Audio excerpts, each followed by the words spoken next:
Good morning! Ayan ay mag-pruning naman po tayo ng aking kamatis. Ikatlong pruning po ito. Sa una, sucker. Ikalawa, yung dito, yung mga dito nga sa sanga. Para ang nutrients mapunta sa bunga. Kaya itong naninilaw na ay kukunin ko na to. Ayan. Malapit na po siyang mahinog. Ayan ang bunga. Purya-buyak. Ayan.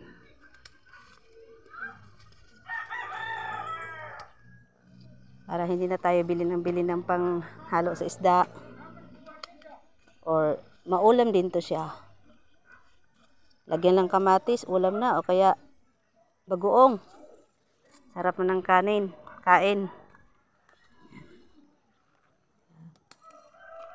Ang luya ko dyan ay natumubo na.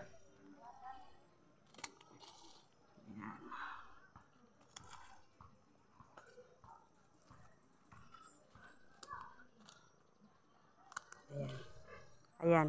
Nakita ng bunga. Kasi na-pruning na siya. Ito oh. Kunin natin ito kay masyadong makapal ang dahon.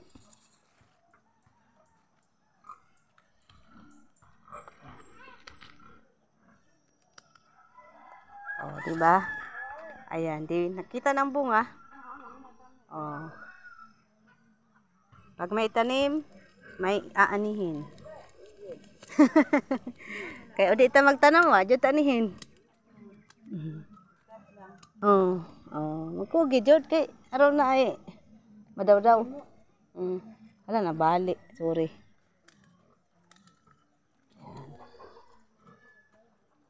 Ayan. Sa kabila.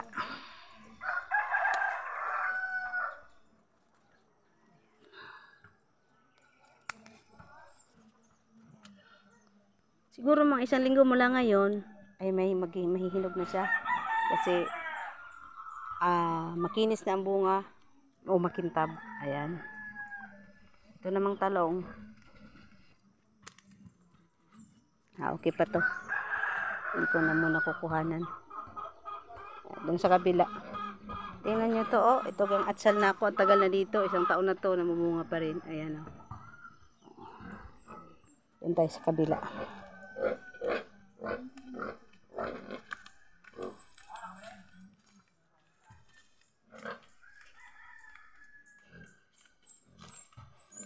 Dito, kinukuhanan ko na to dito.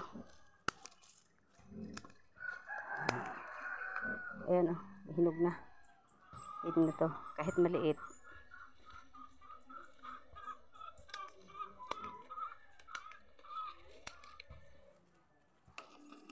Ayan.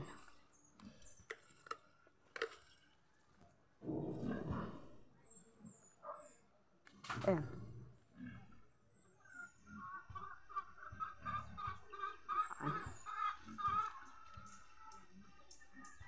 Ang pipino, mayroon 3 piraso. Ayan.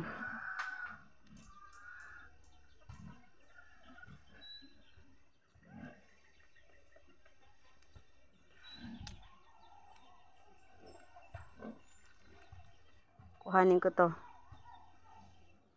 Itong may lapit na mahinog. Kukunin ko na to. Gusto.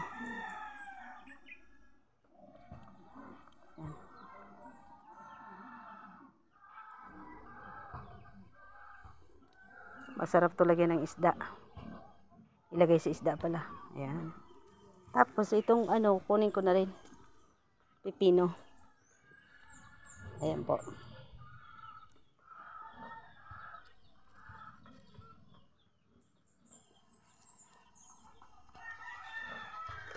Ayan.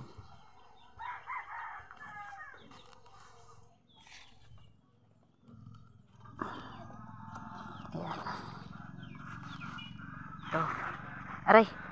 May tusok pala. May ito. Parang 1 kilo na to.